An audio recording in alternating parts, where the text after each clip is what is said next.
Lanang. Wedok.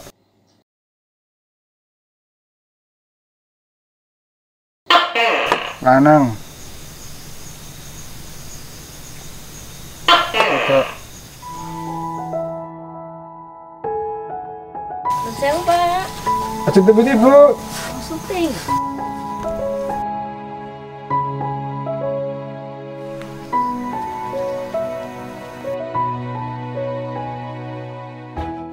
Para pemimpin inovatif yang kami hormati, ketika kita bicara tentang laki-laki dan perempuan, lanang dan wedok adalah sebuah pembicaraan kita tentang gender, di mana merupakan sebuah perilaku sosial yang diakibatkan karena pemaknaan terhadap individu yang secara biologi dikenai dengan sebutan adanya laki-laki dan perempuan.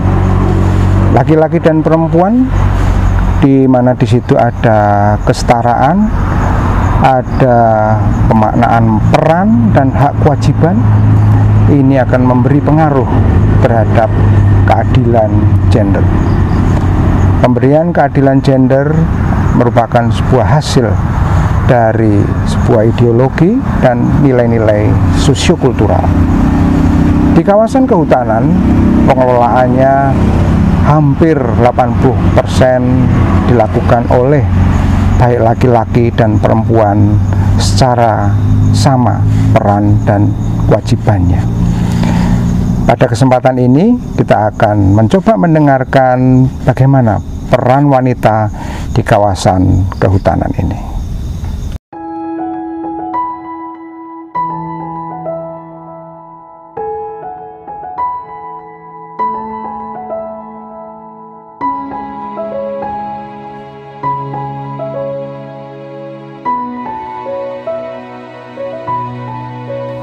Kami sebagai perempuan, kenapa terjun di kehutanan?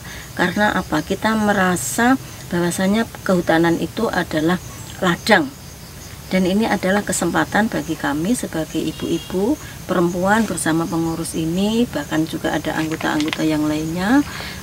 Ketika kita ada kesempatan untuk mengelola hutan, disitulah kita sebagai ibu-ibu mempunyai banyak ide, inovasi, bagaimana caranya kita bisa memberikan kontribusi yang lebih kepada masyarakat yang bertempat tinggal di sekitar hutan.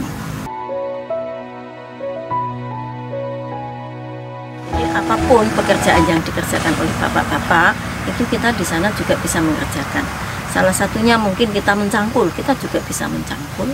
Nah, mungkin kita apakah perempuan bisa menebang? Kita juga bisa menebang. Pada waktu kita mengadakan tebangan, kita pun juga melibatkan teman-teman pengurus ini untuk ikut tebangan. Nah, itu pada awalnya itu memang kita pernah di dalam bahasa Jawa itu di EC gitu ya Bu. Kita di EC, apa mungkin perempuan bisa mengelola ya, itu alhamdulillah sampai saat ini kita bisa membuktikan.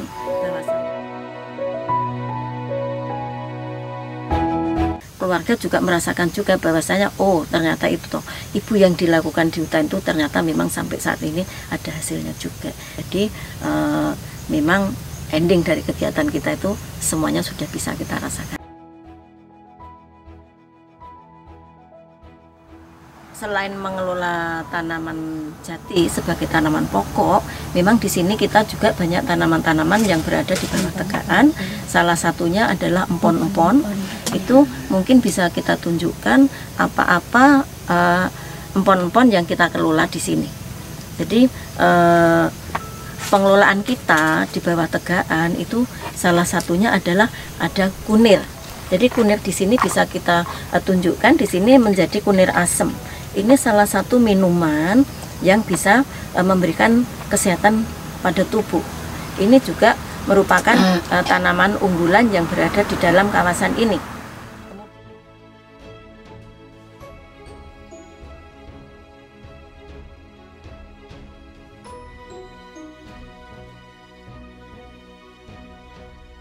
Itu maka saya berinovasi untuk membuat wisata kuliner.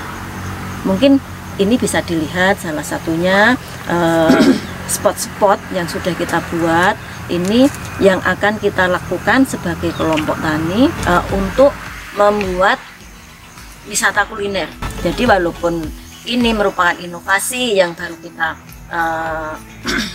akan kita lakukan dan bahkan sudah sampai 40% itu tadi, kami juga sudah alhamdulillah kemarin di tahun 2018 kami mewakili teman-teman kelompok tani agamis Trubun. Penghargaan yang kami peroleh di tahun 2018 berupa Wana Lestari. Pada waktu itu kita diundang sampai ke Manggala juga, alhamdulillah.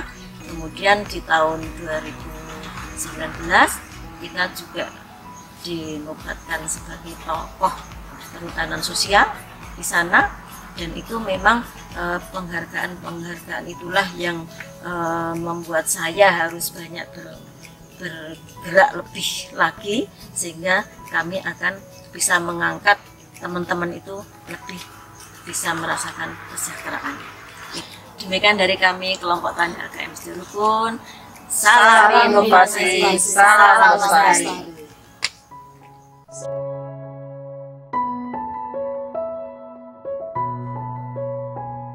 Para pemimpin inovatif yang kami hormati, setelah kita tadi mendengarkan keterangan dari kelompok wanita hutan Setia Rukun, kita tahu bahwa pengelolaan hutan di kawasan hutan ini telah memberikan peran yang sama, hak yang sama, dan kewajiban yang sama antara lelaki dan perempuan.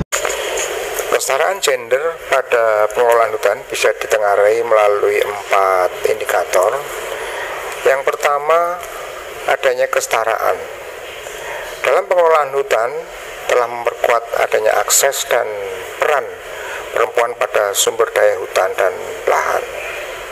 Sementara pada indikator yang kedua adalah adanya keadilan, di mana dalam hal ini pengelolaan hutan telah mampu meningkatkan sensitivitas perempuan pada bermacam-macam peran dalam pengelolaan hutan, meliputi perencanaan, pengorganisasian, dan pelaksanaan serta pengawasan dalam pengelolaan hutan.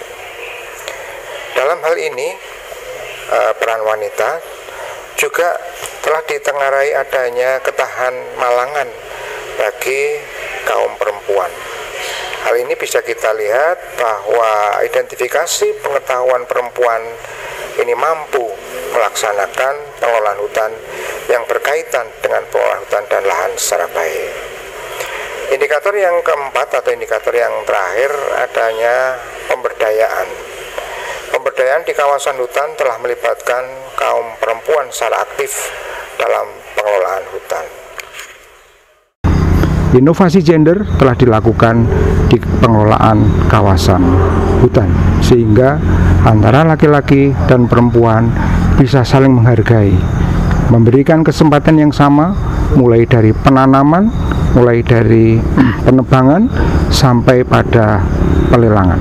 Secara umum, perencanaan kawasan hutan sudah dilakukan melalui inovasi gender. Salam inovasi.